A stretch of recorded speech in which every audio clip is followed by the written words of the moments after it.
When we're looking at security teams, from CISO down to director, manager, and frontline practitioner, one of the things that we're oftentimes looking at is how do we maintain alignment with the organization, and how do we make sure that the security function is actually secured, right? That we're taking the appropriate steps.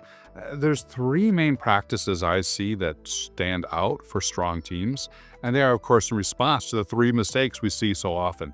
First off, it is making sure that we've got alignment throughout the entirety of the stack. So one of the mistakes we oftentimes hear is, oh, I didn't have stakeholder alignment, or I didn't have alignment with the front end.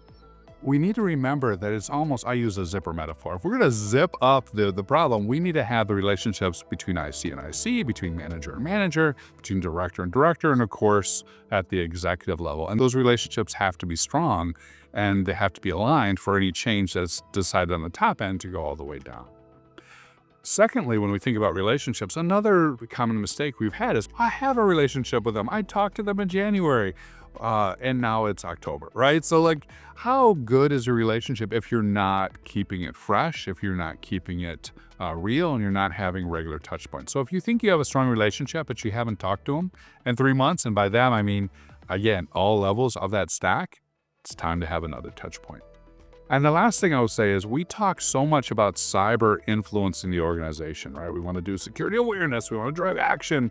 We want to get them aligned with our priorities. Oh, wait a minute. Relationships are a two-way thing.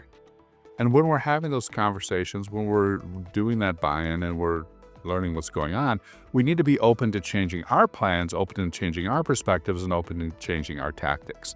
It's not a relationship if we only show up once in a while, top down, and tell them what to do. It's a relationship when we have an ongoing conversation and both sides are adjusting.